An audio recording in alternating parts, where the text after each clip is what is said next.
Pode ser, Sandro? Tá. Atenção.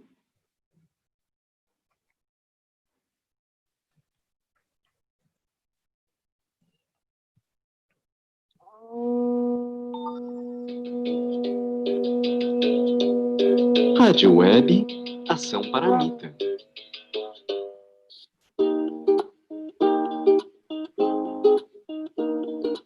Está entrando no ar o programa Roda de Conversa com Lama Santem e convidados aqui na sua rádio web Ação Paramita.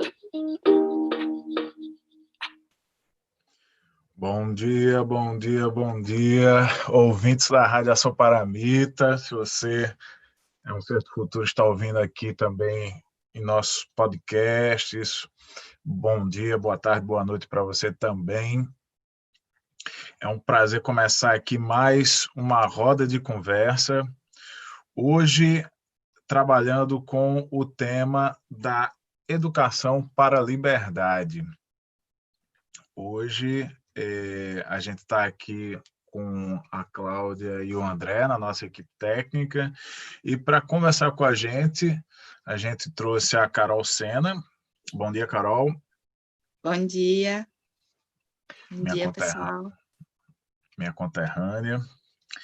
E daqui a pouquinho também está chegando o Nelson Preto e possivelmente o Lama Santem também.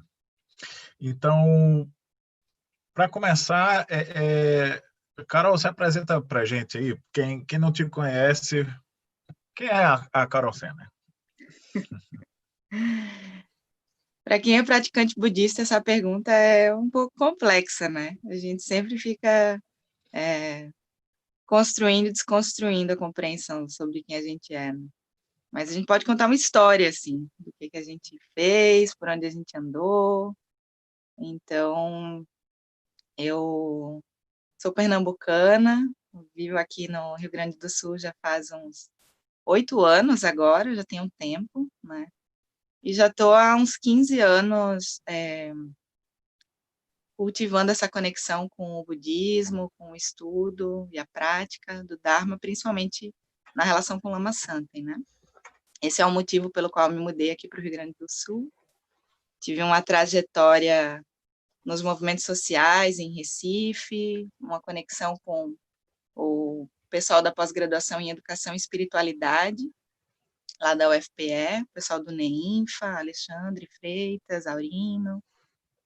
E quando eu cheguei aqui no Rio Grande do Sul, o Lama me convidou para ajudar os professores da escola, que existia já desde 2008, né? Eu cheguei em 2012. E ele me pediu para apoiar a equipe pedagógica da escola, ajudando os professores a aplicar o Dharma no cotidiano. Então, essa foi a missão assim, que eu recebi. E aí, desde então, eu tenho atuado em diferentes áreas na escola. Passei pela direção, passei também por sala de aula, mas sempre com essa função de ajudar na tradução dos ensinamentos para o cotidiano pedagógico, né? Então, em 2012 ainda, logo que eu cheguei, a primeira tarefa que o Lama me passou foi revisar um ciclo de estudos, um ciclo de ensinamentos que ele tinha dado na UFPE no ano anterior, em 2011. 4 encontros ele fez lá.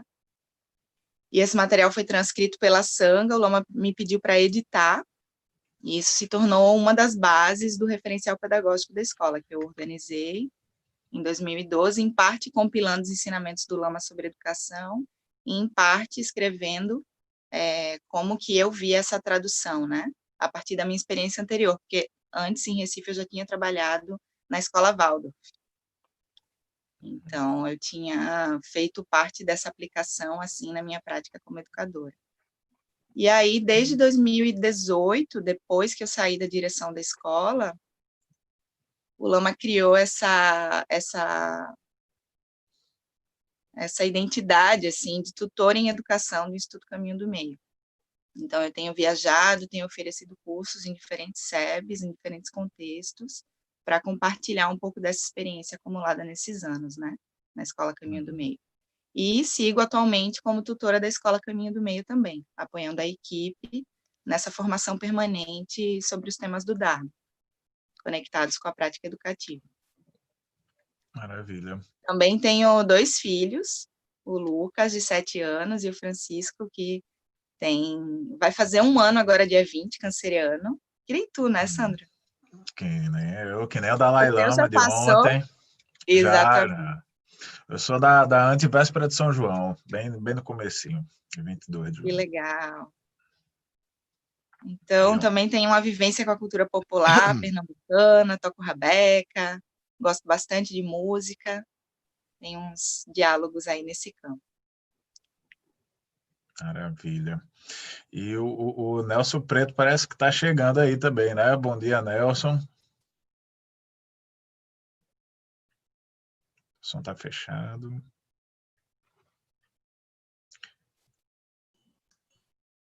Bom dia, Nelson.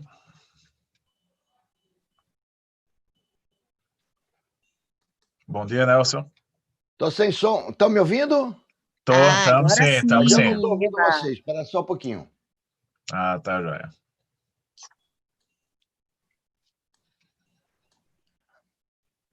Acho que agora eu ouço. Bom dia, Nelson, tudo jóia por aí? Não, ainda não. Espera aí. Vai dar certo, vai dar certo. A transmissão ao vivo é assim mesmo, viu, pessoal? Nem se preocupe que essa é a graça de fazer as coisas ao vivo, né?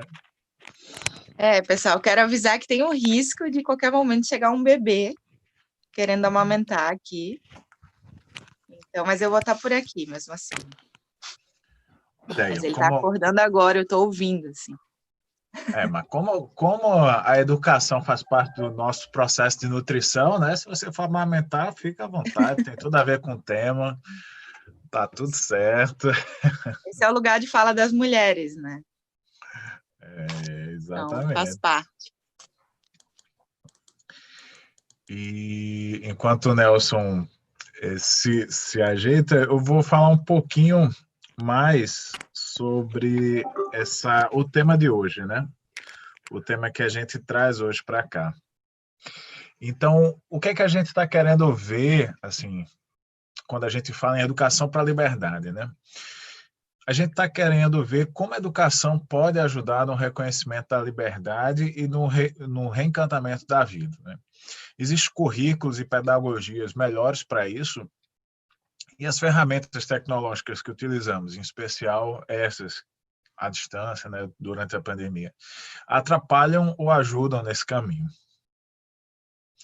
Então, para conversar sobre isso e muito mais, a gente trouxe aí a Carol e o professor Nelson Preto. Professor Nelson, agora está tudo certinho? Agora só não estou ouvindo. A gente só não está ouvindo o senhor agora. Não estamos ouvindo o senhor agora. Vai dar certo, vai dar certo.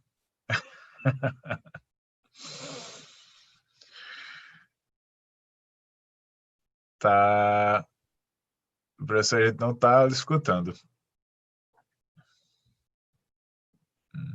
Ainda não. Aqui aparece como se tivesse aberto os seus... Agora sim. Agora Pronto. sim. Então, pronto. Mil perdões. Já vi que vocês estão com frio aí, Sandro. Prazer em te ver pessoalmente. Carol, já te vi aí. E já ouvi a pergunta, viu? Já ouvi o tema. Pronto, maravilha. E, professor, eu vou pedir aí para que o senhor se apresente também, né? Quem é Nelson Preto, né? Para quem nunca ouviu falar do senhor ali. Bom, Nelson Preto, para começar, é um gaúcho, né? Aí, de Porto Alegre. Nasci já há bastante tempo atrás aí em Porto Alegre, em 1954, e vim para a Bahia com 11 anos de idade, com minha família, e aqui tive toda a minha formação. Eu sou físico de formação, fiz mestrado em educação, doutorado em comunicação, depois fiz alguns outros estudos em nível de pós-doutorado, em campos mais ligados ao campo dos estudos culturais. Eu gosto sempre de me apresentar que eu sou um professor titular e ativista da Faculdade de Educação da Universidade Federal da Bahia, porque eu sempre acho que o fundamental do trabalho do professor universitário e de um acadêmico é ser o intelectual público, ou seja, estar em permanente contato com a sociedade. Aí já tive trabalhos como dirigente sindical, Conselho de Cultura, sou integrante da Academia de Ciências, como Lama, já fui conselheiro da SBPC, enfim, tem toda uma militância nesse campo da ciência, da educação, da cultura e dos direitos humanos. Maravilha. E é uma alegria enorme estar aqui com o Carol e com você, Sandro. Maravilha. E o Lama chegando aí, ó. O Lama daqui a pouco está entrando também conosco. E é ótimo que a gente está junto hoje assim para debater esse tema, porque volta e meia a gente está trazendo esse tema da educação para a nossa roda de conversa, porque ele realmente é fundamental, né? Não tem como a gente pensar em construir um olhar, não tem como pensar em reencantar a nossa vida, construir um novo olhar sem passar pela educação, né? Sem dúvida. Então é maravilhoso que a gente possa estar, mais uma vez, trazendo esse tema e sempre procurando ampliar a discussão, trazer novos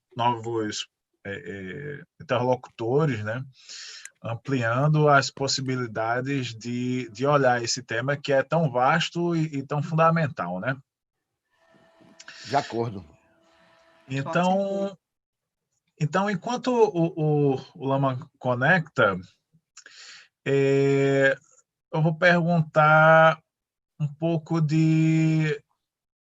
porque uma das coisas que me chamou a atenção para esse tema em particular foi um livro da Bell Hooks falando da pedagogia da liberdade, né?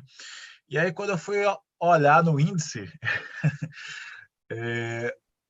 do livro, basicamente ela estava apresentando Paulo Freire e a pedagogia da liberdade de Paulo Freire para o público dela, né? Basicamente era isso, né? Uhum. Então, assim, nesses tempos em que existem alguns ataques, né? Algumas linhas de pensamento, assim, qual a importância do Paulo Freire na construção dessas pedagogias, né? Que são voltadas para esse campo da liberdade, assim, né? Bom dia, Lama. Bom dia, Sandro. Bom dia, Carol. Bom dia, Nelson. Bom dia, uma alegria estar com vocês aqui. Para mim também, Lama, para mim também. É uma alegria enorme estar com vocês. Tu não está com pouca roupa, hein, Nelson? Estou sim, mas é porque aqui hoje nós estamos com a temperatura baixíssima, chegou a 22 graus aqui. Está um frio terrível aqui na Bahia. Estou vendo vocês aí todos agasalhados. Bom, vocês estão passando também pelo ciclone e tudo mais por aí, né? Ou já passou? É, bem isso. Não, o ciclone está... Nós estamos vendo o vento aqui agora. Eu daqui onde eu estou podendo olhar, estou vendo o vento aqui. Pois é, aqui eu não estou vendo o sol ainda não, porque está meio nublado, mas tem chovido bastante aqui na Bahia. Mas sempre aqui a temperatura baixa é essa, né? 21, 22. Eu vi que Sandro está com muito frio, né? Olha, hoje nem tanto, viu? Hoje já teve mais. Hoje já tá fazendo o quê? 13 graus, tá tranquilo, né? Essa semana já fez 3, então 13 tá tranquilíssimo. Nossa Senhora. E aproveitando então a chegada do Lama, vamos deixar Paulo Freire para daqui a pouco. Lama, a gente estava falando assim da importância da educação na construção do olhar, né? Que esse é um tema que volta e meia a gente está trazendo para a Ação Paramita e sempre procurando agregar outras pessoas e ampliar esse tema, né? Que é tão vasto e tão importante, né? Então, assim, qual é dentro dessa perspectiva, assim, qual é a importância do processo educativo, né, na linha que o senhor trabalha para a construção dessa visão, né, que vai possibilitar ver a primavera, que vai possibilitar trazer esse reencantamento da vida, né? Uhum. Isso é um tema assim de reflexão constante, né? E, na perspectiva do budismo, isso é super complexo, né? Porque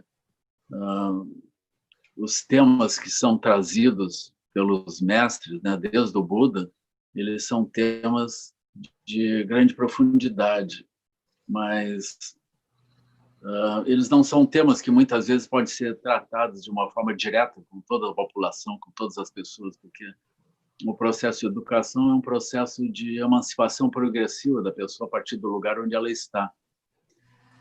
Então, o processo de educação ele precisa efetivamente estabelecer comunicação com as pessoas, né?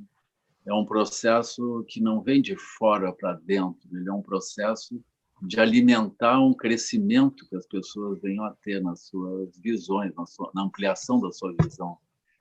Então, esse é um ponto que introduz uma complexidade muito grande, porque não é simplesmente seguir alguma coisa, seguir um script, mas é ajudar a pessoa no seu processo de crescimento. Então, isso é complexo, assim, é profundo, é alguma coisa que muda o tempo todo. Os meios, os hábitos e os conteúdos, eles vão mudando. Então, isso é muito profundo. Quando a gente fala sobre a primavera, isso já é uma etapa adiante, assim. Mas eu acho que se o processo de educação considera que nós operamos a partir de conjuntos de significados que nós socialmente compartilhamos, né? No budismo nós vamos chamar isso de samsara, vamos chamar de bolha, né? Mas essencialmente nós existimos dentro de conjuntos de significados que estão em constante mudança. Eu acho que a educação precisaria considerar isso, né? Isso é alguma coisa super importante. E eu não acho que seja muito fácil para o sistema de educação, pelo menos na forma como ele está estruturado e operando nas escolas, assim, que ele considere isso no seu procedimento, né? Eu vejo, por exemplo, nesse momento nós estamos com essas transformações intensas, né? Mas eu acho difícil as escolas regulares introduzirem essas transformações todas que estão acontecendo dentro do seu currículo. Elas terminam aspirando continuar dentro daquilo que poderia se chamar de uma normose, de uma normalidade patológica, né? Onde, então, o ideal seria as crianças poderem continuar estudando as mesmas coisas que elas estão estudando. Enquanto que esse processo de educação, que é uma educação que vai nos emancipar, ele sempre começa na experiência que a pessoa está vivendo. Nós precisamos iniciar nesse ponto, o que a pessoa está vivendo, e, a partir disso, ajudá-la a transformar sua visão de mundo. Então, eu acho super importante a informação, mas eu considero que é essencial o aspecto verdadeiramente formador, é o aspecto da base onde a mente opera, do conjunto dos referenciais que a mente vai operar. Esse é o ponto crucial, assim. Então, eu vou dar essa pequena contribuição, assim, muito rápido, né, fazendo essa resposta. Maravilha. Nelson, trazendo um pouco da tua experiência, né? Como é que você enxerga essa dimensão, ou quais as possibilidades, né, que você vê da educação como uma ferramenta de liberdade, assim, né? De reconhecimento e de construção de liberdade? Você me permite, antes de falar um pouquinho dessa sua questão, comentar um pouquinho e fazer um link com a fala do Lama? Sim, porque eu estou aqui, inclusive, com a camisa hacker, você é o que compartilha, porque eu acho que o movimento hacker, o movimento do software livre, esses movimentos que a gente tem estudado mais recentemente, tem uma sintonia muito grande com essa perspectiva de educação do budismo. Eu indiretamente acompanho o tema do budismo, e particularmente o Lama e as ações. Tive já aí no ano passado um tempinho lá no evento e percebo que a sintonia entre o movimento do hackerismo, o movimento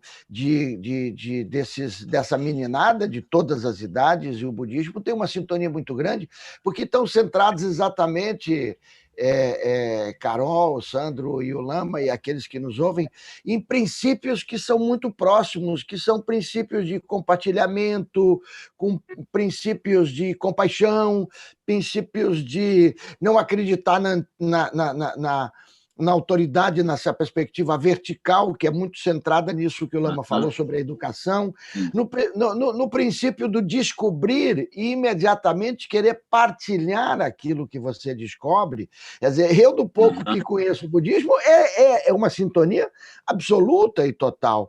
E aí eu faço o link com outras coisas que conectam vocês, nós e outros movimentos, como, por exemplo, a economia solidária, que eu vi no evento, a feira, o debate, e aí eu vou me lembrar um pouquinho lá atrás, o velho Paul Singer, quando, ainda no governo Lula, durante todo o governo Lula e o governo Dilma, ele ficou lá na Secretaria de Economia Solidária, e quando tinha aí em Porto Alegre, com uma saudade enorme eu tenho desses eventos, o Fórum Internacional do Software Livre, eu ficava absolutamente emocionado e encantado, porque estava lá aquela meninada nova, meio tipo parecendo aqueles hippies de antigamente, que são os meninos dos códigos do software livre, e o velho Paul Singer lá na mesa com eles todos. E ele sempre dizia: deixa eu falar por último, porque a economia solidária tem muito a aprender com vocês. Então, eu acho que esses caminhos que nós estamos trilhando, estamos distantes, talvez,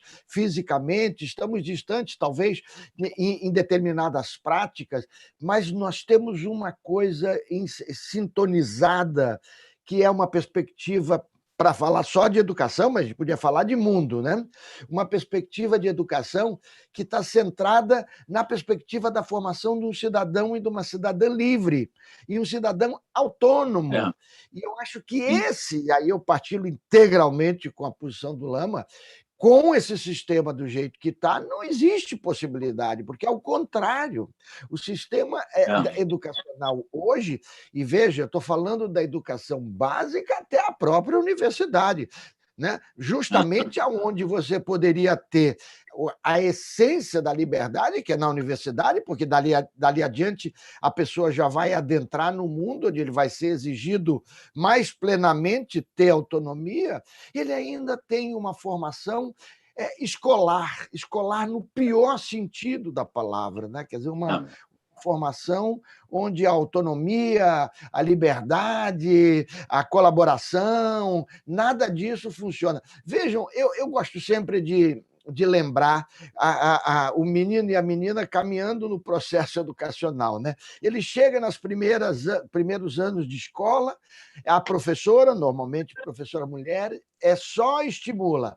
Compartilhe o lanche com o seu coleguinha, senta na mesma mesa do coleguinha, ou seja, tudo é numa perspectiva de compartilhamento, de colaboração, de amizade. Aí ele vai crescendo ele vai crescendo nos níveis de escolar, não olhe para o lado, não fale com ele, vai agora ali. Então, você vê que é um movimento de afastamento daqueles princípios que tinham que ser estimulados, amplificados, mas não.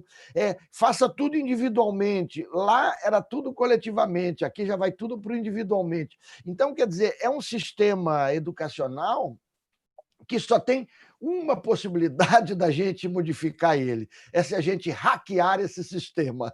É isso que a gente tem trabalhado no nosso grupo de pesquisa, porque muitas dessas coisas são leis, Por exemplo, se você olhar o que é hoje na educação a Base Nacional Comum Curricular, ela é uma camisa de força para as escolas, é uma camisa de força para as escolas.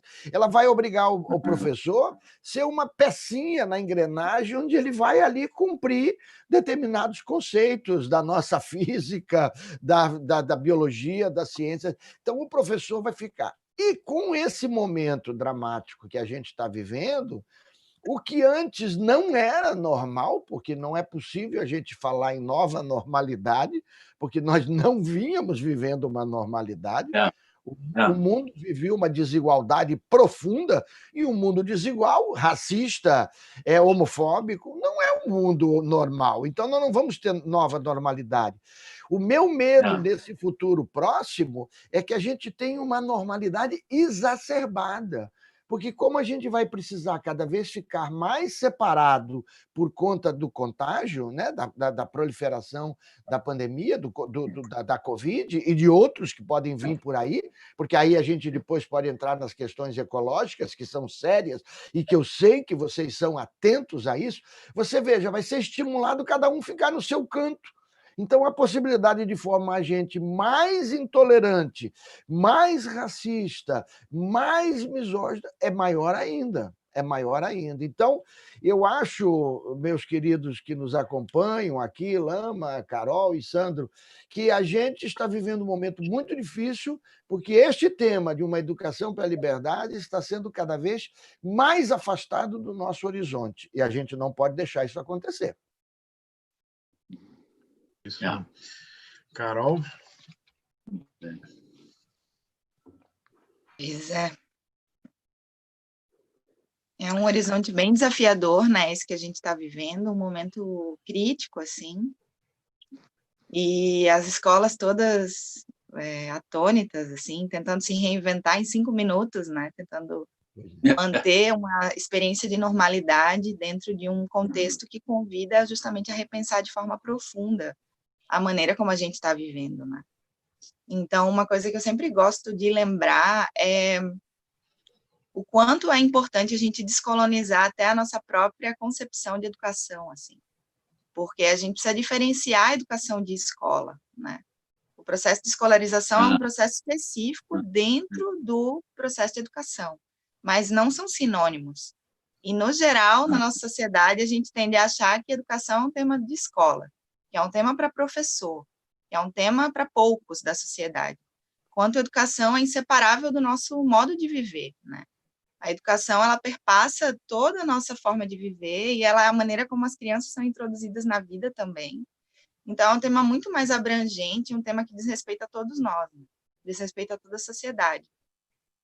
E a escola precisaria ser repensada dentro desse contexto mais amplo, né? Então, tem aí o Pacheco ativamente pregando aos 4 ventos a importância da gente pensar em termos de comunidade de aprendizagem, a gente tirar a escola dessa camisa de força que o Nelson falou, né?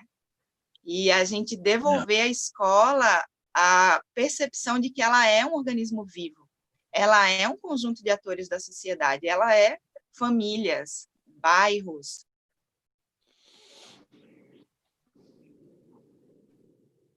E resgatar esse aspecto vivo, né, dentro do nosso olho.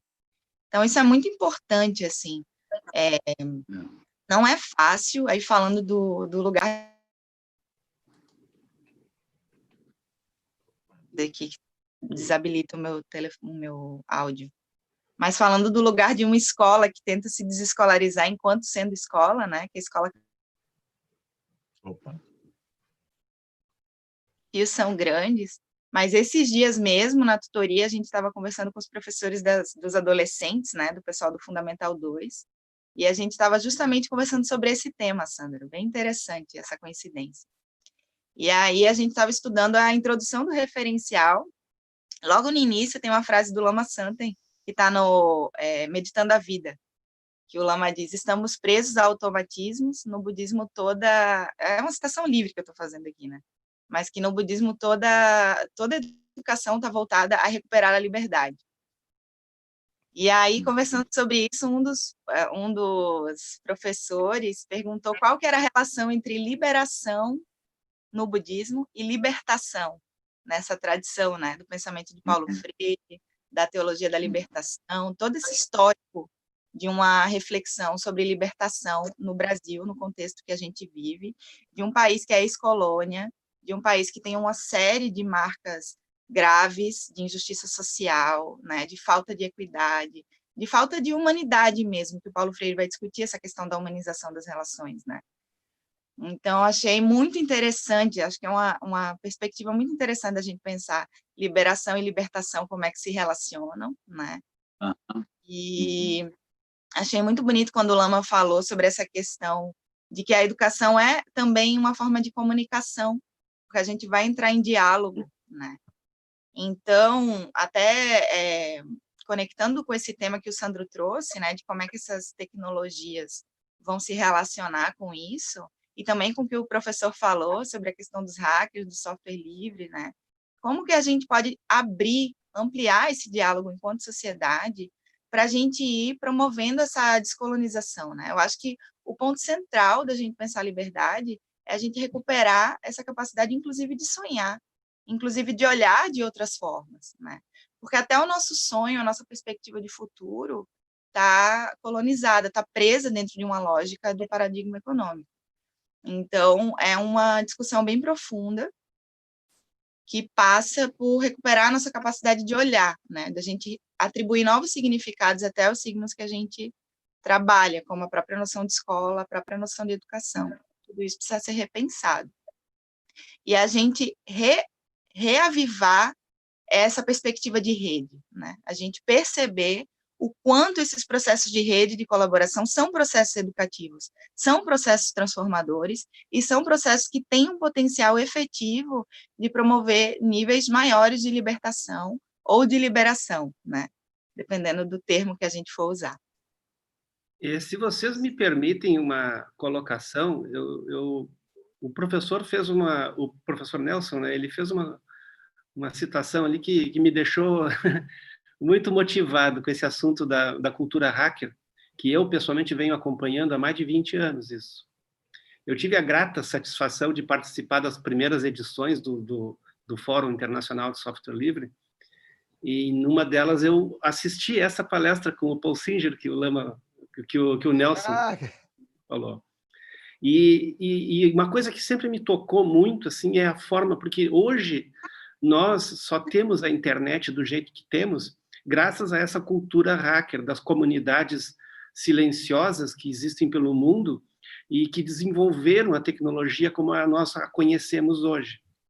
E o que mais me chama a atenção é o modo de aprendizado que eu pude observar, tanto em colegas de trabalho meus, quanto em todo o contexto das pessoas que se envolviam com isso, que era o modo heurístico, né, de aprendizagem, né? Ou seja, não tem regra, não tem nada. As pessoas fuçam e aprendem. E eu mesmo, eu conheci, claro, muitos deles têm formações acadêmicas, ciência da computação, engenharia de software, que são formações importantes, mas um dos melhores hackers que eu já vi na minha vida, ele tinha a 5ª série primária. E ele era um dos melhores programadores Python do mundo. O cara, ele é requisitado para trabalhar em vários lugares, já morou na China, na Inglaterra, enfim. Eu queria que o Nelson, né, e o Lama também pudesse comentar, a Carol, como que a escola, o formato de educação que nós vemos hoje em dia pode absorver essa forma, esse método. Agora falhou, eu não estou conseguindo ouvir aqui. Eu não sei até onde eu consegui. Eu não ouvi a pergunta. A pergunta é como que que o modo de educação atual que a gente conhece pode engambar, pode entender, absorver esse formato de educação, de autoaprendizado, de autodidatismo que a gente vê na cultura hacker, né? E eu acho que funciona, e funciona mesmo, está provado. Por favor. Eu, respondendo de forma muito simples, sem atrapalhar aqui as respostas dos outros, né? Eu acho que a pedagogia de projetos é a melhor forma, né? Porque nós temos uma ideia, nós temos várias pessoas pensando de forma paralela e autônoma e convergente, né? Então, eu acho que isso simula um pouco essa visão. Assim. Fica algo aberto, não tem um script a ser seguido. Mas a Carol, ela tem essa experiência, o Nelson também, eu deixo para eles responderem. É maravilhoso isso. Obrigado, Ana. Eu falo, Carol, você fala primeiro. Pode falar.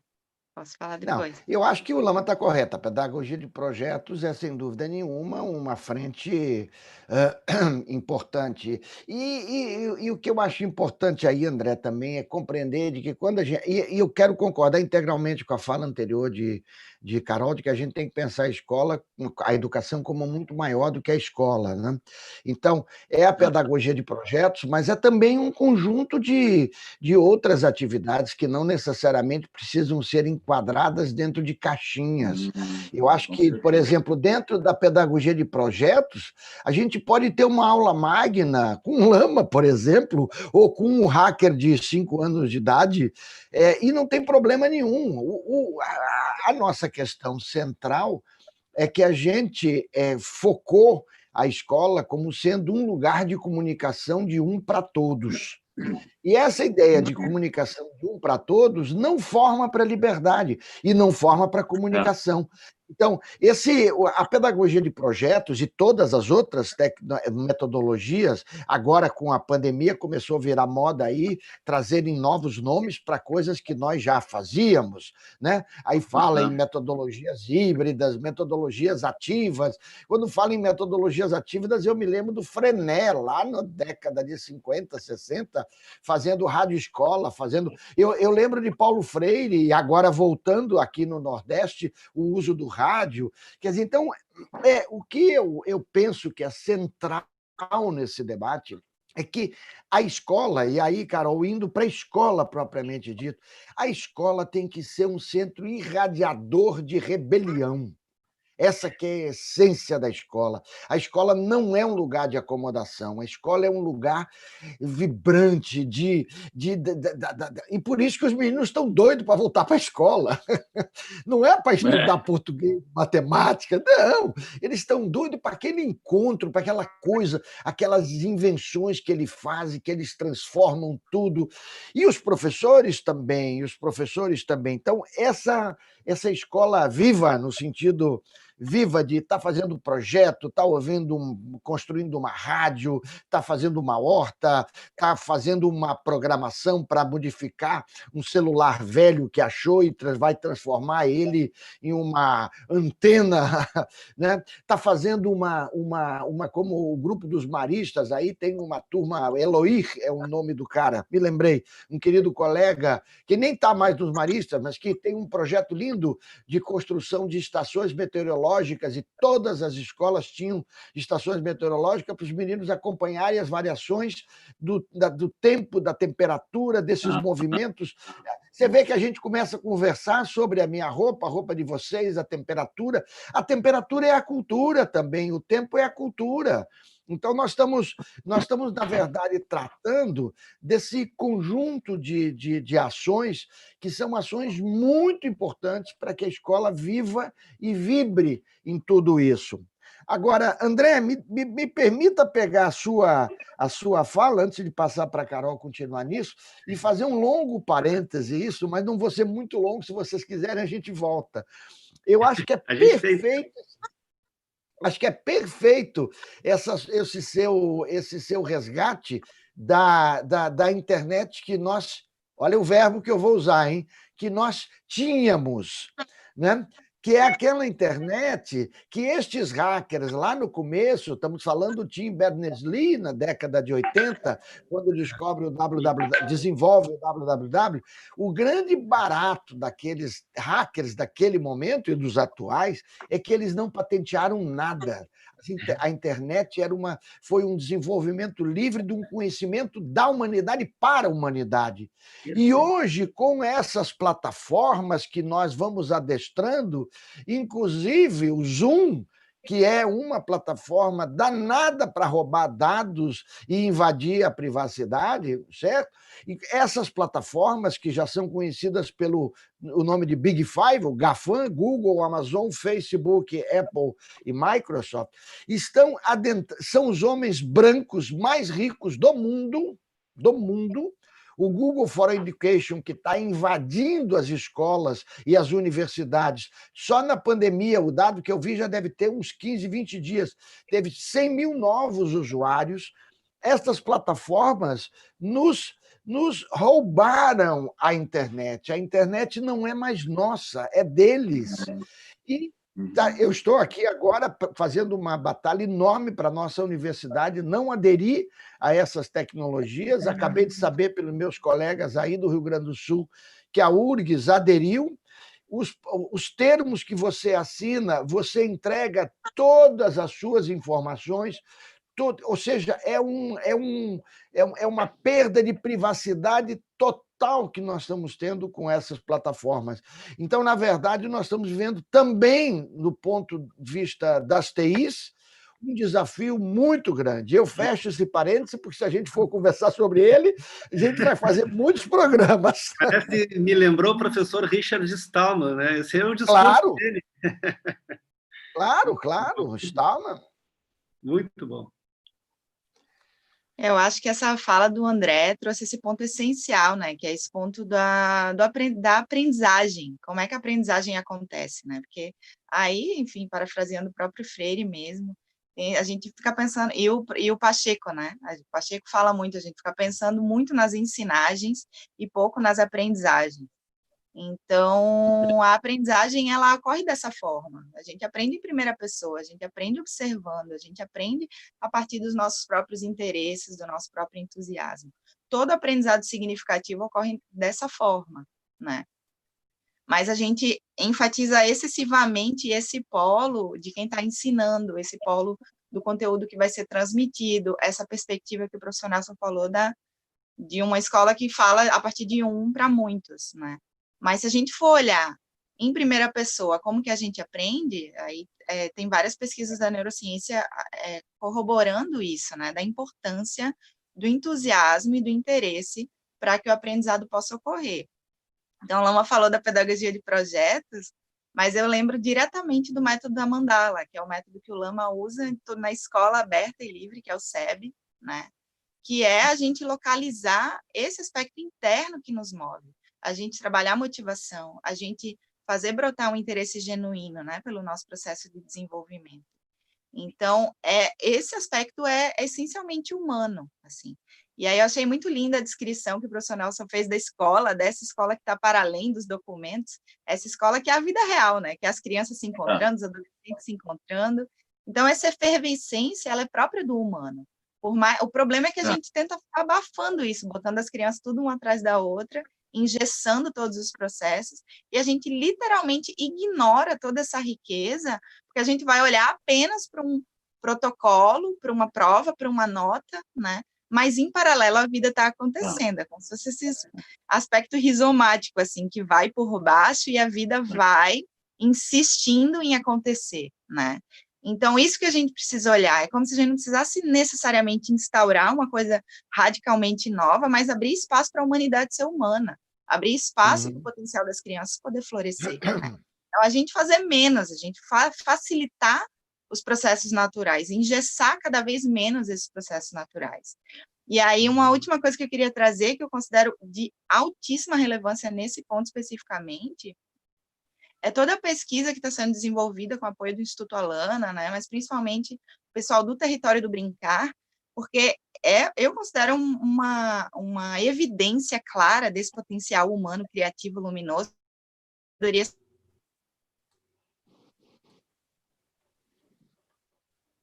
Agora falhou.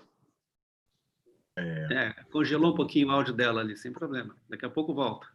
Voltou. Mas a sabedoria investigativa ou discriminativa, né, que é a gente gerar conhecimento a partir do próprio silêncio, a gente olha para as coisas, isso é um potencial humano inato, digamos, né, a gente precisaria desenvolver, criar condições para isso acontecer. Então, No Território do Brincar, que é uma série de documentários e filmagens que trabalham a infância, aquilo está visível. Então, a gente vê as crianças fora da escola, brincando, como elas estão atentas, entregues ao que elas estão fazendo. Eu imagino que é parecido com esse hacker que tu descreveu, sabe, André? Porque eles estão inteiros ali. Aí tem registro de crianças em comunidades pesqueiras brincando de construir barcos. E elas estão ali espontaneamente, elas não estão fazendo uma faculdade de construir barco, mas aquilo está integrado na vida delas e elas medem com todo o cuidado o barco de isopor, como que põe um pezinho, como que faz a vela, e aí aprendem a leitura dos ventos, das marés, tudo aquilo dentro daquele brincar entregue em primeira pessoa, e um brincar significativo, né? Então, às vezes, esse termo brincar também está muito desgastado, mas o ponto é a gente observar esse potencial humano de força de saúde que está preservado nesses espaços não institucionalizados. Então, como que nos espaços institucionalizados a gente não mata essas forças de saúde? A gente não engessa isso, né? Então, a pedagogia de projetos, as pedagogias ativas, essa abordagem dialógica, né, que Paulo Freire também vai trazer, a educação como um espaço de diálogo e não como um espaço de uma comunicação unilateral, tudo isso vai possibilitar que essas forças de saúde sejam preservadas e que esse aprendizado ocorra de forma significativa, né? Então, a gente precisa olhar de novo para a infância, a gente precisa olhar para a infância como esse lugar de potência também, não apenas como um lugar de uma folha em branco, né? Lama. Eu acho, por exemplo, tem esse aprendizado caótico, né? Ou seja, nós nos encontrando, naturalmente nós vamos fundindo um universo imaginário e vamos nos estimulando nas várias direções. A gente pode também pensar como organizar esse processo. E, talvez a palavra para isso, a expressão para isso seria mandala de aprendizagem, né? Alguma coisa desse tipo, né? Onde, por exemplo, a comunidade ela reflete, né? O processo de educação ele é um processo da mandala inteira, que inclui a comunidade inteira. Então, aquilo que nós vivemos nos estimula a aprender em algumas direções. E eu acho que o movimento realmente ele seguiria, se a gente quiser organizar isso, colocar isso numa certa direção, a gente pensaria o que nos traz felicidade, o que nos afasta do sofrimento, o que pode nos ajudar de alguma forma. Então, a partir de uma conversa circular, uma conversa aberta, onde nós pensamos sobre isso, ou pelo menos um número significativo de pessoas reflete sobre sua realidade e vê que direção nós podemos ir, surgem os temas naturais não só para a aprendizagem, como para a pesquisa também, né? E naturalmente para os projetos e para a imaginação toda que possa surgir. Mas quando a gente olha desse modo, a gente vê o processo de emancipação, de crescimento da comunidade, inseparável do processo educacional, inseparável dessa reflexão, dessa mandala, assim, que eu não vou dizer que estão todas as pessoas, né? Está tudo aberto para todos, mas alguns efetivamente vão se interessar em refletir sobre isso, né? Eu acho que isso não é uma invenção, isso é como sempre foi. E o estranhamento é que o processo de educação ele vem como um processo colonizador, né? E ele é um processo colonizador, eu não tenho a menor dúvida, porque nós estamos educando, nós estamos criando pessoas para seguirem um projeto que foi sonhado e não foi sonhado por nós. É um processo, eu não gosto de usar essas palavras de elites assim, né? Mas vocês podem ter certeza, tem um conjunto de pessoas raciocinando sobre como que a população deveria servi-los. E o processo de educação está atrelado a essa imaginação que não foi o povo que pensou, não foi assim, né? E outro dia eu estava ouvindo sobre a história de Portugal, eu achei aquilo muito interessante, assim. O papel, por exemplo, no final do Império Romano, os visigodos, né, essencialmente os nórdicos, eles invadem aquelas regiões e passam a dominar essas frações. Mas havia um povo naquele lugar, um povo que tinha uma sensação de povo. Quando entram os visigodos, o povo se torna os servos. Quando há a invasão, por exemplo, dos mouros, os mouros reconstituem o povo. Então se diz que os mouros é que fundaram o povo português. Não foram os visigodos. Os visigodos seguem como os reis e rainhas. Depois eles reassumiram o poder e o povo voltou a ser servo daqueles reis. Então, essa é uma situação muito interessante. Hoje nós somos todos servos também de um conjunto de pessoas que dominam a política, dominam as visões e dominam os projetos. E o processo de educação está atrelado a isso. Eles precisam formar essas pessoas. Mas, nesse momento, essa situação ela tá, vamos dizer, líquida. Ela está se desmanchando. Então, um exemplo de uma situação que se desmancha é quando a gente olha um carreiro de formigas indo em direção a um bolo que eles acharam em cima de uma mesa, vamos supor. Eu não estou falando aqui da minha casa. Aí eu tiro o bolo, o carreiro de formiga segue. Aí eu fico imaginando, assim, deve ter os professores formiga ensinando como seguir atrás de bolos, né?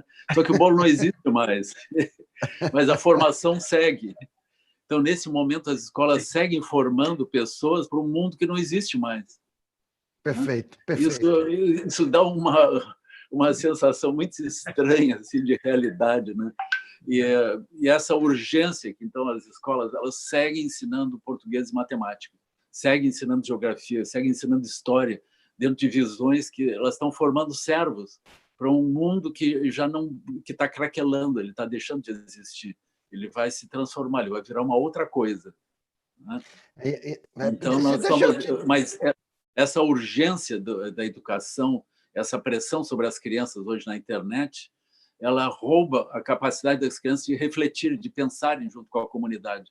Elas ficam alienadas, elas ficam estudando as mesmas coisas como se nada tivesse acontecido. É uma educação totalmente alienante, né? Sim. E aqui posso te dar posso te dar um exemplo, Lama, que para mim é absolutamente curioso nessa linha do bolo e das formigas, né?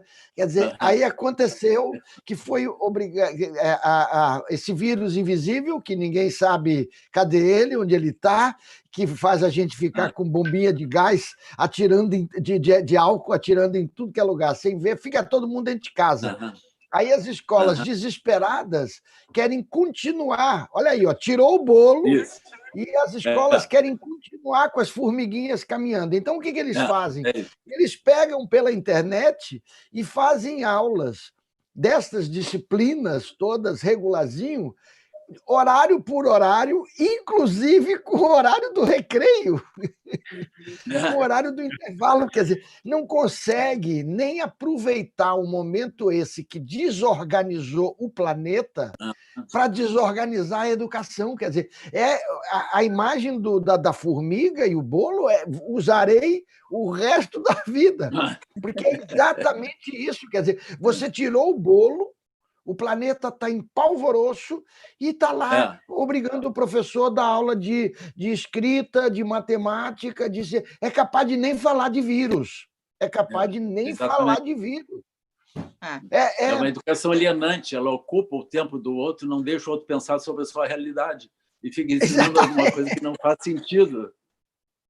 Eu não sei se vocês lembram. O problema é que a gente vai se desensibilizando nesse processo. Então, a gente vai perdendo a nossa capacidade de ter relação com a gente mesmo, a gente vai perdendo a nossa capacidade de gerar um discernimento sobre o que é favorável, o que não é favorável, porque a gente está o tempo inteiro respondendo uma demanda externa. Então, isso vai como se fosse assim, eliminando a nossa capacidade de auto-organização, né? Então, essa fala do Lama me remete diretamente a isso que o Lama vem trazendo o tempo inteiro sobre essa necessidade de auto-organização. Mas a auto-organização, ela precisa de um horizonte. E esse horizonte é justamente o sonho. A gente precisa ter possibilidade de sonhar alguma direção favorável, alguma direção que faça sentido para nós. Mas quando a gente perde a conexão com a gente mesmo, quando a gente fica dessensibilizado, a gente não... Até esse referencial da nossa relação com a gente mesmo some, né? Então, a gente precisa retomar essa conexão com o nosso mundo interno, com o nosso sentir, com a nossa capacidade de discernir o que é verdadeiramente importante. Resgatar o básico, que importante é comer sem veneno, que importante é ter tempo para as pessoas que a gente ama, que importante é poder respirar, importante é poder não viver sob pressão o tempo inteiro adoecendo. Então, básico a gente perdeu. E o nosso sonho está totalmente colonizado. Então, a gente precisa recuperar essa capacidade de entrar em relação... Fala, Lama. Eu digo, nós perdemos a comunidade, nós perdemos a capacidade de pensar em grupo, né? As pessoas estão isoladas em suas casas, seus apartamentos. A arquitetura da vida hoje ela é totalmente equivocada, né? Porque ela tá atrelada a um contato com um sistema de produção que, por sua vez, é o bolo que está desaparecendo. Isso. Então, os lugares não servem mais para as pessoas viverem as suas vidas. Isso realmente é uma grande mudança, uma grande desestruturação, né? Agora a gente já não sabe mais que direção isso vai, né? Porque se desorganizou mesmo, né? E quando a gente vê até a influência nas cidades, né? Quando você falou da arquitetura da vida, assim, a gente vê essa influência até nas cidades mesmo, da construção das cidades, como elas se desenham, né? A diminuição dos espaços públicos em prol de espaços cada vez mais privados e voltados assim a um mandatário, assim, a um dono, né? Então, cada vez mais trabalhando para que esse espírito de comunidade se extingua mesmo, né? Com certeza. Agora, posso dizer uma coisinha aí? Quer dizer, eu acho... Eu só quero trazer uma contribuição do William Figueira, que ele colocou uma pergunta para a gente aqui, que tem muito a ver com o que a gente está falando agora, né? Que ele bota assim: bom dia a todos. Visto que o processo educacional absorve bastante o tempo da criança e no momento da família também, como lidar com os malefícios da exposição excessiva ao computador? Não seria melhor compreender e aceitar a morte como possibilidade, buscar a saúde integral como resposta ao Covid e seguir com a educação presencial com as devidas precauções? A educação virtual é um processo de libertação ou de encarceramento? Quais são os limites da adaptação e da ruptura da liberdade nesse contexto? Acho que... eu comento indiretamente já o que o William perguntou aí, depois eu falo diretamente a ele muito brevemente. Mas eu acho o seguinte, eu queria voltar a essa fala de Carol, agora por último, e na verdade do Lama também, e a sua também, Sandro, quando fala da cidade, mostrando o seguinte, quer dizer, eu não sei se vocês concordam comigo, mas nós, quando eu digo nós, vocês aí com o budismo, com a Ação Paramita e com as diversas ações que vocês organizam, nós aqui, aqueles intelectuais na universidade que eu gosto de chamar de intelectuais públicos, lutando por uma construção de narrativa nos meios de comunicação numa outra perspectiva que não é essa dominante, nós, os hackers, os movimentos fazedores, nós, de certa forma, estávamos perdendo essa batalha de resgatar esses valores. A sensação que me dá, e é isso que é o meu chamado, vamos dizer assim, é que esse momento da pandemia terminou dando um freio tão grande no planeta que agora é uma oportunidade da gente não baixar a guarda e trazer mais fortemente esses valores. Então, pegando isso e indo para o que o William falou, é verdade, William, que se a gente pensar nessas tecnologias como algo alienante, ela tem grande possibilidade de ser. Mas, por outro lado, é graças a essas tecnologias que hoje nós estamos podendo montar redes de solidariedade que estão sendo muito importantes para o enfrentamento psicológico, da fome daqueles que estão na rua, da formação, da articulação entre comunidades, da venda de produtos produzidos por economia solidária através das redes. Então, o que eu quero dizer é que se nós enfrentarmos, e eu estou falando de enfrentarmos com bem carga mesmo, né? Esse momento, não só compreendendo como um momento muito difícil, mas como um momento de oportunidade da gente continuar essa reflexão sobre que planeta nós queremos, que sociedade nós queremos, que educação nós queremos, que política nós queremos. Porque, efetivamente, Se continuar, para continuar na fala de William, com o uso das tecnologias na mão destes grandes grupos, desista, porque os algoritmos são racistas, os donos destas plataformas são 5 homens brancos americanos, eles comandam como comandaram a captação de dados, o enriquecimento deles e daqueles que eles manipulam, com quem eles manipulam os dados. A exemplo da Cambridge Analytica, que praticamente, não se tem certeza, mas que tem muita responsabilidade pela eleição de Trump, de Bolsonaro, pela saída do Reino Unido da Comunidade Europeia. Então, observe, quer dizer, esse não é um espaço de liberdade. Esse não é um espaço de liberdade. Se a gente olha a questão ambiental, o que está acontecendo agora com os indígenas na Amazônia, quer dizer, essa é a grande oportunidade dessa rede. Eu vi ontem um vídeo belíssimo do 342 Amazônia, eu não sei se vocês já viram, está circulando aí, que é muito lindo, mostrando da importância da gente fazer uma grande rede de solidariedade aos índios, porque estão sendo atacados propositalmente, quer dizer, deixando que sejam contaminados pela Covid, porque vai ser uma forma de exterminá-los, porque o que se quer é a riqueza que está dentro da Amazônia. Então, eu acho que a gente tem que Carol, dar mais força aos nossos sonhos, muito mais força aos nossos sonhos, porque eu acho que a gente tem agora uma grande possibilidade. Não acredito que seja fácil. Não acredito que a gente tenha força suficiente para enfrentar esse poder do grande capital.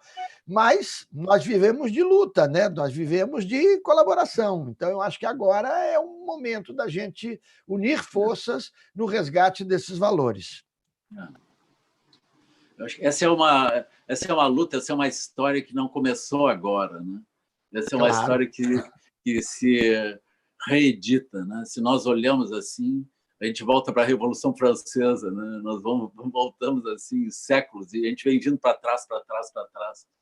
Né? Essa é uma história das pessoas, elas vão dominando as bolhas de realidade, elas vão submetendo os outros a um tipo de servilismo, né? De escravatura, uma escravatura mental, assim, que nós ficamos todos servindo as pessoas de um certo modo e vamos indo, né?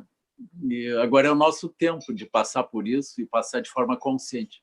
Quanto mais conscientes nós pudermos passar por isso, melhor, né? Que a gente possa agir, possa fazer uma diferença nesse tempo, né? Eu acho que Maharaja sempre ajuda, num certo sentido, porque ele vai desmanchando as realidades, vai retirando o bolo que dá significado àqueles movimentos todos, né? E aí nós vamos indo, né? Eu acho bem bonito esse jeito de ir lembrando, Lama, dos momentos anteriores, né, que a humanidade já passou por isso, e como é que foram encontradas as soluções, né? Como é que a gente conseguiu atravessar, como é que a vida se manteve, como é que as mães cuidaram dos filhos e a gente chegou onde está hoje. O nosso país foi construído por muitos fluxos migratórios, né? Essas pessoas, elas eram servos em algum lugar, elas estavam exploradas, elas estavam muito mal, elas vieram para cá sonhando com novos mundos, com novas possibilidades, né? Essa história opressiva, ela se funde assim com a nossa história, né? É muito comovente a gente de novo se defrontar com isso, né? Eu também andei lendo assim sobre a Primeira Guerra Mundial. Vocês vão ver os movimentos pacifistas, movimentos anarquistas, tentando evitar a guerra, né? Eles sabiam, essencialmente a população ia virar bucha de canhão, literalmente. Eu acho que de lá que veio essa expressão, provavelmente, né? Então, quem ia morrer não eram as elites que iam morrer, era o povo que ia morrer. E o povo teve consciência. Daí surge também a noção do trabalhador, né? Daquele que usa o martelo e daquele que usa a foice, aqueles que sustentam tudo. Daí surge a foice e o martelo, pessoal. Ela vem disso. As pessoas, elas sentiam que havia uma elite que explorava todos os trabalhadores eram servos, eles não eram trabalhadores. Eles eram uma espécie de escravatura. E, além do mais, eles eram conduzidos para a guerra. o início da guerra se deu também com o assassinato de um dos líderes pacifistas, uma das pessoas que se opunha ao processo da guerra, realmente. Mas isso, a própria Primeira Guerra Mundial é uma história, entre outras tantas, de situações muito semelhantes. Eu acho muito comovente também, depois da Revolução Francesa, as pessoas colocarem o Napoleão no poder. Né? Napoleão é um Bolsonaro, vamos pensar assim, né? É uma situação dessa. Então, as pessoas se juntam e fazem isso, porque parece que falta uma consciência. Né? Assim, então, nós estamos nesse movimento milenário, centenário de grande sofrimento. No meio de tudo isso, os guaranis ficam nos olhando. Né? Dizem que eles estão vivendo a tragédia desde sempre. E nós, de vez em quando, é que a gente se dá conta. É isso aí. E quando o Lama fala isso, né, me lembra essa história dizendo que muita gente se surpreende e coloca, não, o mundo está acabando, meu Deus, né, tudo está ficando diferente. E para os povos originários, o mundo está acabando há mais de 500 anos. Né? Literalmente. Nada de novo, nada de novo. Literalmente, né? Embaixo do canavial era outro ecossistema que tinha ali, né? Aquele mundo se acabou. E você veja, por exemplo, essa coisa, eu queria também dialogar um pouquinho mais dessa nossa última conversa com o William. Você veja só o poder que essas técnicas, e também com o André, que provocou a história aí da origem da internet, né? Quer dizer, quando a gente começou a se apropriar da internet, que coisa maravilhosa, né? Você pensar que hoje você pode ouvir música, por exemplo, de qualquer lugar do mundo, né? Isso é uma coisa absolutamente sensacional. Mas, no fundo, o que termina acontecendo? Com essa lógica da chamada customização, você vai sendo levado para dentro de bolhas, e se você não for um rebelde dentro da internet, você só ouve aquilo que você já ouvia. Ou seja, você tem uma possibilidade absolutamente fascinante de passar a ouvir música. E eu estou falando de música para pegar um exemplo, mas vale para música, vale para filme, vale para literatura, vale para ciência. Você tem possibilidade de ter um espectro absolutamente amplo de conhecer tudo que é tipo de música, de estilo do mundo, mas desenvolve-se um algoritmo que te diz, você que gostou disso vai gostar disso. E cada vez mais que você vai gostando disso, você não sai de dentro disso, que são as bolhas. Então, na verdade, e aí eu queria voltar lá para o comecinho da escola, né? Uma hora que Carol estava descrevendo um pouco as características do que ela considerava, e que eu concordo plenamente, do que seria a escola e a educação, eu achei que falta uma única coisa, mais uma coisinha ali naquelas características, quer dizer que o professor tem que ser um grande provocador. Então, certeza. Quando tudo parece que está normal, quando as formigas estão todas chegando perto do bolo, o professor vai lá e muda o bolo de lugar. E aí ele vai criar aquela confusão danada. Essa é a função do professor. Não é mostrar o caminho do bolo, é tirar o bolo do meio do caminho. Esse professor é um mestre zen, hein? Sim, claro. Quem é especializado em tirar o bolo do caminho é o próprio Maharaja, né? Então a gente tem esse diálogo constante assim, com a impermanência das coisas. Né? Essa questão da educação pelo meio digitais me chama muito a atenção, porque eu venho acompanhando, assim, sei lá, eu acho que há 20 anos atrás se falava sobre educação à distância, e era um mito, assim, né? Como conseguir implementar isso, né? Eu participei de alguns projetos voltados a isso, e aí eu achava que isso não era uma coisa fácil nem possível de ser alcançado na época. Eu meio que não acreditava muito. Só que hoje nós estamos vivendo numa condição em que as ferramentas de educação à distância é o que está meio que salvando assim, O grande problema que eu vejo é isso que o professor Nelson trouxe. Tudo isso está na mão de corporações que se apropriaram do conhecimento, se apropriaram de conhecimento livre, inclusive, que surgiu nesses ambientes, nessas comunidades, nos servidores de chat, onde essas comunidades vivem, né? Claro. São jovens, eles nem se conhecem pessoalmente. Eles são muito mais amigos de gente que não conhecem fisicamente do que da própria família. Mas aí, André, a gente tem aí dois grandes desafios, eu acho, né? Que cada dia mais estão mais juntos. De um lado, é essa perspectiva que você já falou bem da tecnologia, da educação à distância. Eu, por exemplo, fiz o Instituto Monitor, rádio e televisão na época, e foi maravilhoso, maravilhoso. Mas era uma formação complementar por iniciativa minha. Aprendi a fazer radinho de galena, recebia as ferramentinhas, era uma maravilha de trabalho, totalmente assíncrono, mandavam as revistinhas, a gente recebia de volta, arrancava uns pedacinhos de umas folhas de papel colorida, é a única parte colorida, que eram as respostas para devolver, era uma coisa alucinada, e funcionava.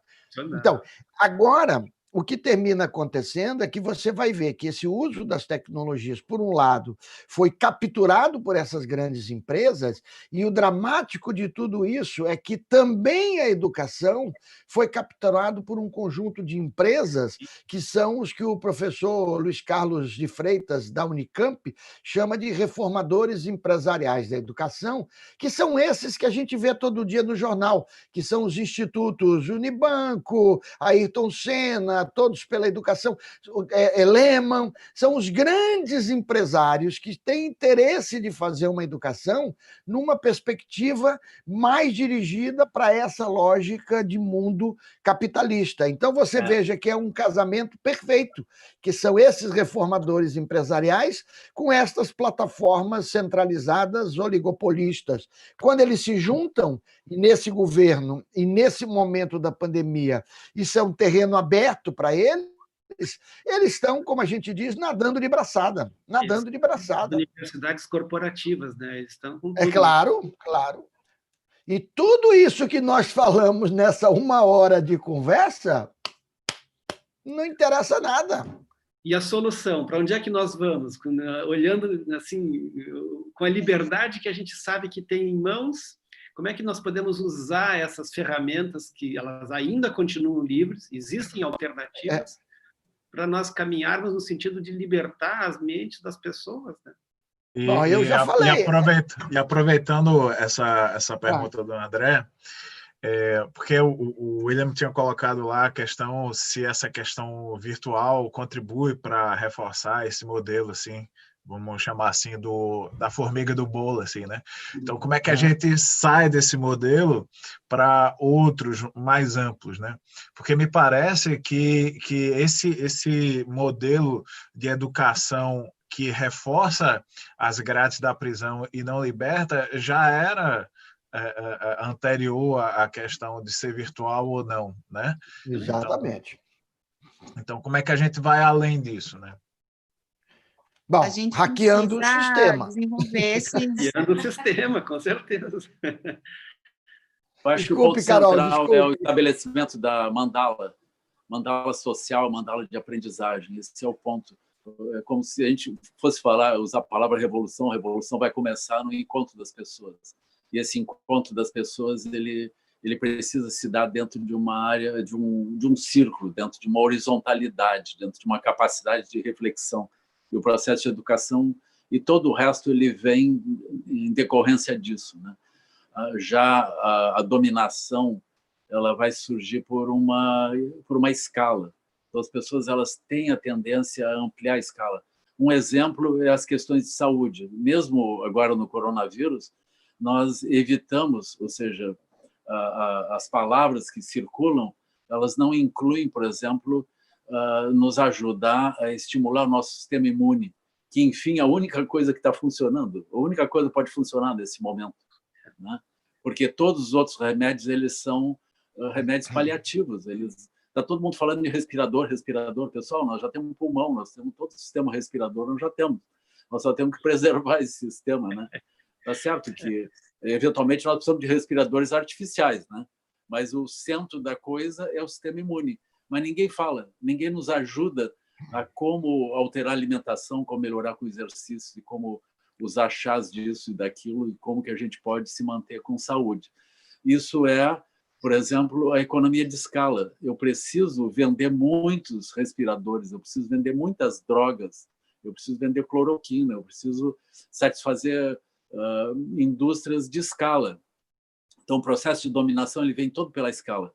Por exemplo, se nós tivéssemos um sistema imune melhor, nós não precisamos da indústria química, seria um grande problema. Eles não teriam como nos dominar, porque nós não precisamos daquilo. Entende?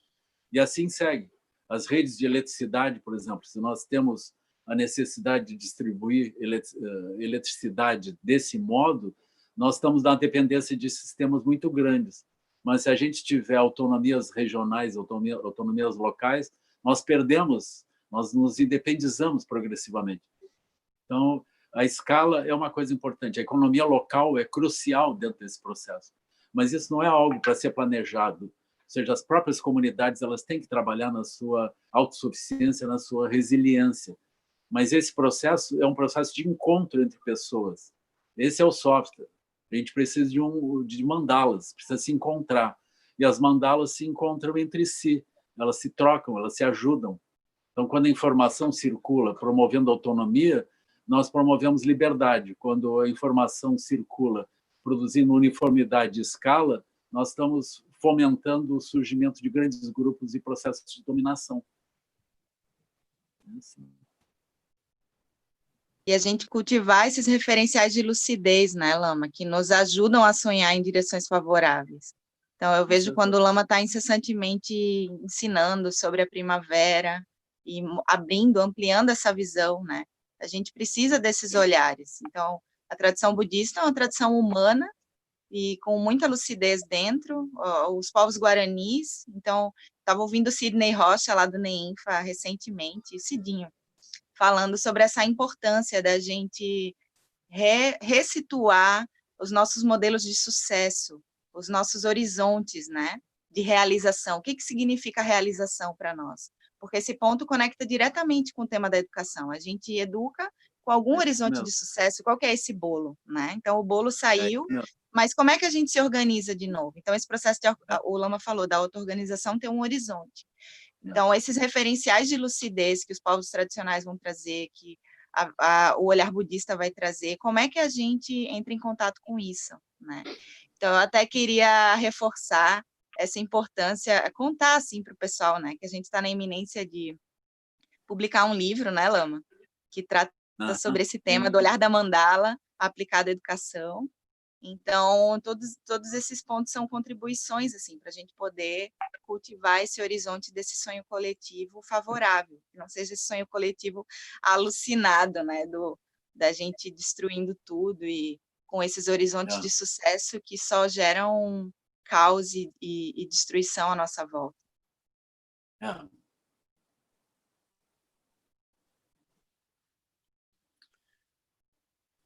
E aproveita. E conta um pouquinho dessa publicação que está para sair aí, que para mim isso aí é novidade. Isso aí estava bem no forno aí, né? Essa publicação está no forno faz alguns anos já. Ela é uma novidade antiga. Já tem um tempo assim que a gente está trabalhando nisso. E a ideia ela é um excerto do referencial pedagógico da escola, né? Então, esse referencial já existe desde 2013, assim, funcionando. Mas, principalmente, depois que eu saí da direção, que o Lama já faz já faz esse convite, assim, já fez reiteradamente, né? Para essa publicação poder ser realizada. E é, essencialmente, uma compilação de vários ensinamentos do Lama sobre educação, e tem essa perspectiva da mandala como aspecto central, né? Como é que a gente realizar uma educação que operasse a partir dessa compreensão, que trabalhasse com a superação de um horizonte de controle, de um ideal vitoriano, assim, de domar as pessoas para fazer coisas, né? Mas trazer essa possibilidade que essencialmente está conectada com essa noção de reencantamento, né, Sandro? Porque esse reencantamento é a gente se mover na vida de uma forma que faça sentido, de uma forma que a gente sinta que a gente está alinhado com a gente mesmo, com as forças que estão à nossa volta, né? Que a gente não está indo contra a nossa própria saúde, que a gente não está indo contra a saúde do planeta, e a gente vai perceber que a nossa saúde e a saúde do planeta são inseparáveis. Então, são coisas tão básicas, mas justamente por esse processo de dessensibilização, a gente vai perdendo essa referência, né? Então, ela tem essa conexão com esse horizonte de reencantamento diretamente, assim. E estamos se encaminhando aqui para o final, né? E aí eu queria pedir para que vocês fizessem suas considerações finais aí, começando com o Nelson. Eu queria lembrar... Fala aí, Nelson. Vai? Não, eu queria muito agradecer o convite de vocês, achar que esse tema é um tema extremamente importante, agradecer a companhia de Carol, André, Sandro e o Lama Santem, a quem eu tenho grande admiração. Agradecer às pessoas que estão nos acompanhando. E uma hora aí, Carol falou sobre o sonho, e aí eu aproveito e deixo com vocês um convite. A gente tem uma atividade aqui meia disruptiva, que é uma disciplina de graduação e pós-graduação oferecida para todos os alunos da universidade. É uma coisa que acontece em auditório, acontecia em auditório grande, 200, 250 pessoas, onde a gente articula a comunidade, os diversos setores da sociedade para fazer debate de temas contemporâneos. E nesse período da pandemia, a gente está fazendo polêmicas contemporâneas em casa. E o debate da próxima segunda, dia 13, das 19 às 20 horas, é A Flor da Pele, Isolamento, Sonhos e a Pandemia, com o Siddhartha Ribeiro, neurocientista de lá da Federal do Rio Grande do Norte, o Marcelo Veras, que é psicanalista, o Sérgio Rabinovitz, que é um artista, e a Fran Demétrio, que é uma professora da UFRB, e ela é membro da Associação Brasileira Profissionais de Saúde Trans, Travesti e Intersexo e do coletivo Trans pra Frente. Então, esse é um debate sobre esse momento mesmo que a gente está vivendo, pensar um pouquinho sobre o que nós estamos vivendo pessoalmente, quais são nossos sonhos. E queria terminar dizendo, um pouco ligando as questões trazidas por William e por Sandro, quer dizer, como é que a gente sai disso? Eu acho que é saindo, a palavra é saindo mesmo, ou seja, é experimentando outras tecnologias, indo atrás das tecnologias livres, das plataformas livres, fazendo experimentos em que a gente valorize mais todos esses princípios que a gente colocou aqui nesse debate. E, obviamente, isso tudo é uma disputa muito grande, porque, como o Lama falou, e usando uma expressão bem aqui da Bahia, essas nossas lutas acontecem de hoje. Aqui na Bahia, quando a gente diz de hoje, quer dizer assim, ó, hoje, de muito tempo. Essas são lutas antigas que estamos sempre ao lado uns dos outros e, infelizmente, enfrentando adversários que são muito poderosos porque têm o capital junto. Obrigado, um prazer enorme, Carol, Lama, Sandro, André. Até uma próxima. Contem sempre comigo aqui, é uma alegria. Uma alegria. Obrigado, Nelson. Carol? Vou deixar o Lama para fechar.